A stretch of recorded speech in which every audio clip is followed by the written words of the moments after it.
I took him golf recently. I thought, I'd never play this game. Old man's game, never do it. But my kids play, so I want to play with them. So I go out, and I do really well. I go out on this one day, and I out-power by my instructor. I'm feeling really proud. The next day, I'm not feeling so proud. I keep putting the ball in the water again. I'm so frustrated. Put down another one. Put down another one. I don't care. I don't care what my score is. Let's do it. And finally, I was getting frustrated. He's going things like, ain't it a bitch? This is golf. And I'm going, bull. I said, you're a terrible instructor. I said, because I should at least be consistent at whatever shitty level I can achieve. I said, I know I'm not Tiger Woods, but I should be able to be consistent, and you're just telling me that it's difficult. Telling me it's difficult is not helping. Tell me what to do. He said, well, actually, you're only a little bit off. I said, could have fooled me. He said, no, you're about a millimeter or two off. I said, you're joking. He said, no, watch this. He said, I didn't teach you this yet.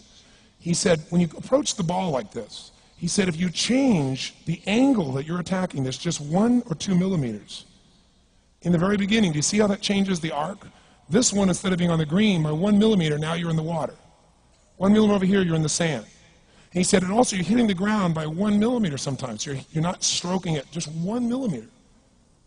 I thought, what a great belief system that when all hell's breaking loose and nothing's working, that you're only 1 millimeter off. Because most people think it's impossible, so they give up. Isn't that true? And in real life, it's true. So 2 days later, I'm going to see one of my clients. I do a lot of coaching, and I have a man who's the top plastic surgeon in the world. He's going through some tough times in aspects of his life. But this is a guy that gets paid by Sultan of Brunei $1 million to fly over and do 3 people's faces. He is the #1 plastic surgeon in the world. He can make anyone who's ugly look spectacularly beautiful. He showed me pictures of a woman who's 84 years old. He made her look 40 and gorgeous, no exaggeration. But you know what? I'm waiting for him in his office, and he's still in surgery. So he's got a new book he's creating to teach other surgeons around the world. And I'm going through it, and it's got pictures of, the top 100 supposedly most beautiful women in the world's faces. And then men. I wasn't paying attention to that one. I just kept turning the pages, right? But I noticed something. He's got all these measurements. And he has mathematically calculated what it takes to make someone look gorgeous, man or woman. And it's a few millimeters. Interesting. For example, on a woman, the distance between the top part of your lip and your nose, this little distance, the measurement of that, if you're beautiful, gorgeous, is the same size as your eye. If it's 1 millimeter more, you have an average face. If it's 2 millimeters more, you are butt ugly. Okay. The difference between butt ugly and gorgeous is 2 millimeters. He's got about a dozen of these little 1 or 2 millimeter changes he makes, and it's a different person. It is unbelievable. So a very powerful belief to leave today with would be, nothing's working, I'm 1 millimeter away. What little thing got to change? And when I do, it changes everything. Because I'm heading this direction, I make this little shift. You take that out an hour from now, a day from now, a week from now, a month from now, you have a totally different destination from that direction. But the 1 millimeter change, I'll show you one of them right now. Check this out. Stay in the state of certainty. Some of you lost it. Intensify it, whatever it takes. Make your move. Come on. Make your move. Say yes. Say yes. Say yes. Say yes. Now feel that in your body. Don't let go of it. Now watch. Here's the difference between being certain and being uncertain. Did you see that? Certain, uncertain. See if you can find that little spot between the two, where you drop just a little bit of your chest, and you feel it drop, and come back up, and drop it. How many can feel that difference between where you really feel it, now intensify it, and where you dropped it? Is it a tiny difference, yes or no? Yes or no? Now, could you condition yourself to feel great in this state? Yes or no? So what I want you to do is give yourself that opportunity. So the way we're going to do is very simple. We're going to go in a peak state. And then we're going to train ourselves. Because guess what? If you're in this state of certainty, and all hell's breaking loose in your life, people can't figure out, you go, move, I'll handle it. People go, he's so lucky, he's so confident. No. Here's what I've created for my life, and anyone I know has succeeded. I'm a 17-year-old kid from Azusa, California, with no real education other than self-education, with no background, with parents that did their best, all of them, with no money, but I did one thing. I loved people, and I had an enormous demand I made upon myself, and I sculpted my mind and my emotions to get me to do whatever it would take to achieve and to contribute. But to do that, I did it by using my body and changing my focus. I did it by putting myself in a peak physiology and using what I call incantations. Can you train yourself to believe something, yes or no? Absolutely.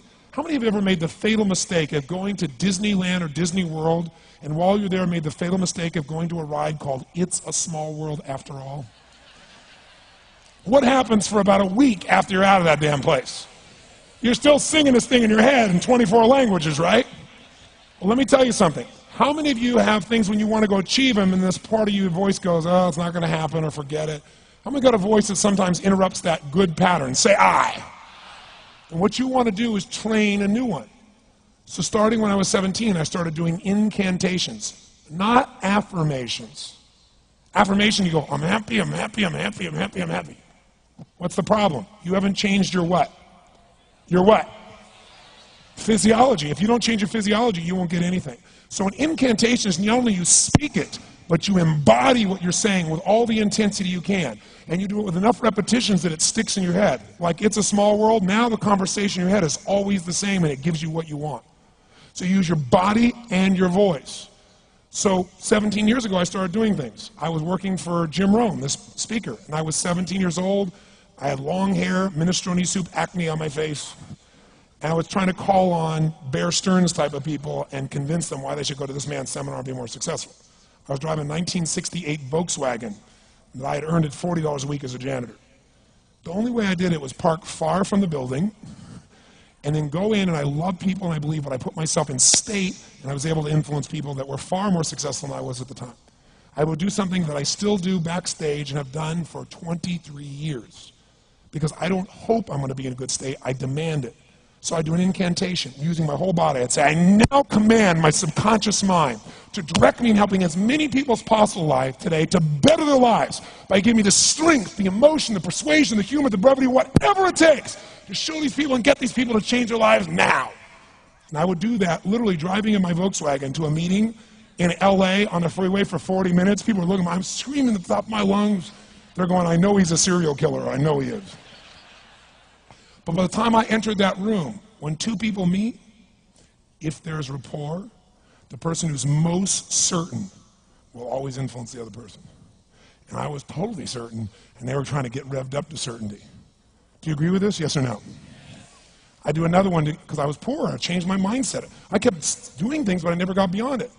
I'd say God's wealth is circulating in my life. His wealth flows to me in avalanches of abundance. All my needs, desires, and goals are met instantaneously by infinite intelligence, for I'm one with God and God is everything. And I would imagine the abundance in my life, and I would feel so grateful. And a year later, I went from making $38,000 a year to making $1 million a year in 1 year.